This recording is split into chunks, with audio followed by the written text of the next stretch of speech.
Hello friends, BM info guide में आपका हार्दिक स्वागत है। दोस्तों, आज से 2 या 3 साल पहले जो बैंक के होम लोन के इंटरेस्ट रेट थे वो शायद 6.7 के आसपास थे।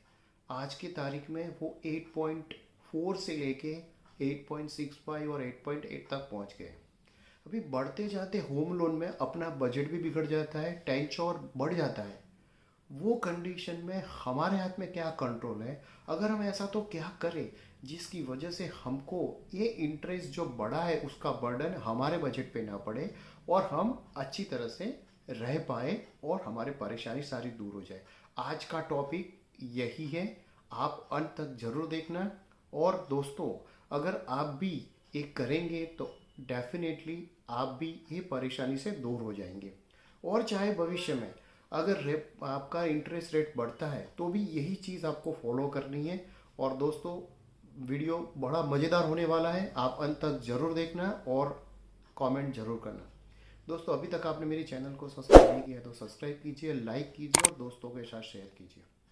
दोस्तों, सबसे पहला ये सवाल कि हम जब मकान लेते हैं, घर लेते हैं, अपने लिए रहने के लिए लेते हैं, तब होम लोन लेते हैं। और होम लोन आज से 3 साल पहले या 4 साल पहले की बात करूँ तो 6.7 के आसपास चले गए थे।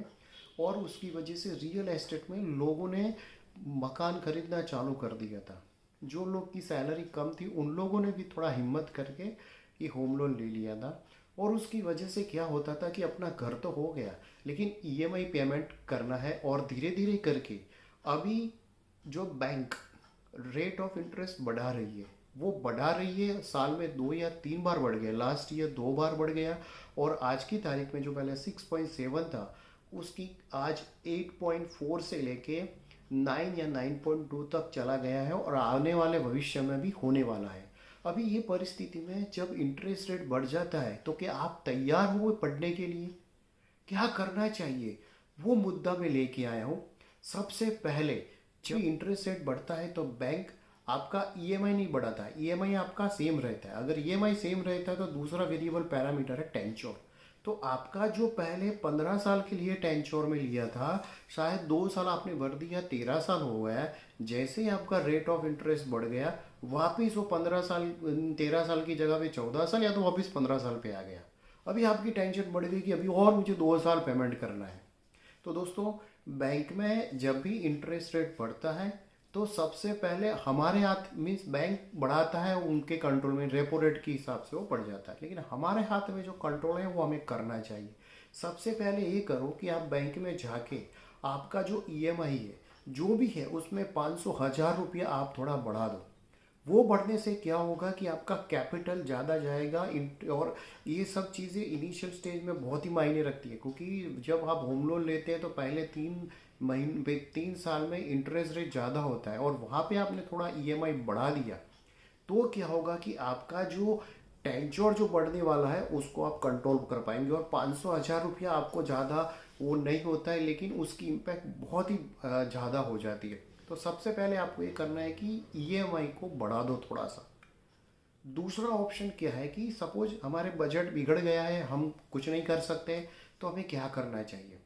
तो हमें क्या करना चाहिए, बैंक में ऐसे कुछ बैंकों में साल में 4 बार है, कुछ बैंकों में आप कभी भी आप पार्ट पेमेंट करना चाहते तो कर सकते हैं। तो आपके पास जो भी थोड़ा बहुत बचत है, मीन्स आपने जो सेविंग किया हो उसमें से अगर कितनी भी बार आप पार्ट पेमेंट कर सकते, तो आप जब भी बार 5,000 10,000 रुपया जो भी आपके पास सेविंग होता है उसमें आप पार्ट पेमेंट करते जाइए। पार्ट पेमेंट करते जाने से क्या होता है कि आपका जो कैपिटल है उस कम हो जाता है, उसकी वजह से आपका जो इंटरेस्ट है वो कम हो जाता है और आपका टेंशन ऑटोमेटिक कम हो जाता है। और उसमें बहुत बड़ा फर्क है।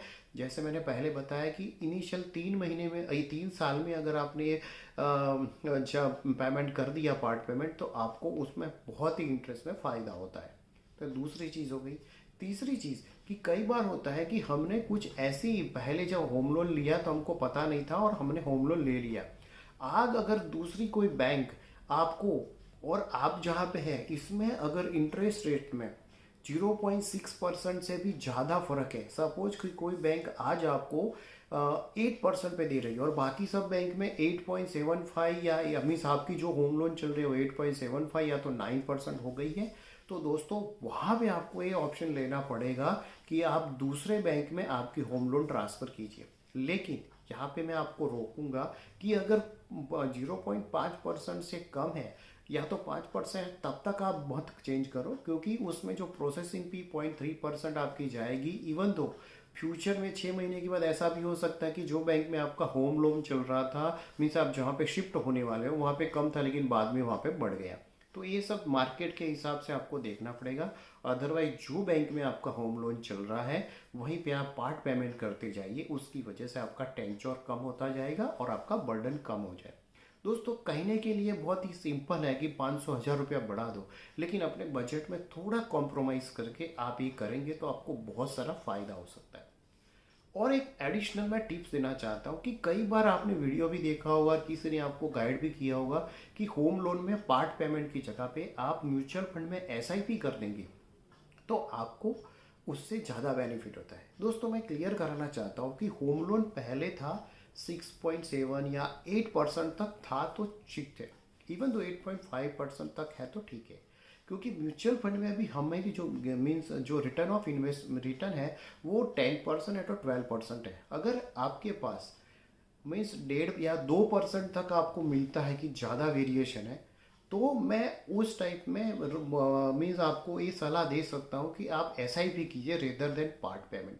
लेकिन आपका होम लोन बढ़ता जा रहा है, रेट ऑफ इंटरेस्ट बढ़ता जा रहा है, वो केस में मैं एसआईपी जाने के लिए आपको नहीं कहूँगा। लेकिन आप अगर होम लोन में पेमेंट करते रहेंगे, पार्ट पेमेंट करते रहेंगे, तो ये आपको ज़्यादा बेनिफिट होगा। क्योंकि होम लोन में बढ़ते जाए इंटरेस्ट अभी जो रफ्तार से चल रही है, आने वाले दिनों में और भी इंटरेस्ट रेट बढ़ेगा। और उसी टाइम ऐसा भी होगा कि एसआईपी में आपको जो इंटरेस्ट रेट रिटर्न मिल रहा है और आप होम लोन में जो रिटर्न मिल रहा है उसमें ज़्यादा कोई फ़र्क ना हो। लेकिन होम लोन से आपका क्या होगा कि एक मानसिक आपका टेंशन निकल जाएगा कि मेरे लायबिलिटी जो है वो आपकी निकल जाएगी, और उसकी वजह से आप थोड़ा टेंशन मुक्त रहेंगे। दोस्तों आज का वीडियो आपको कैसा लगा, और आपको अगर कोई सुझाव है, अगर आपको कोई कमेंट है तो ज़रूर करना और दोस्तों के साथ शेयर करना।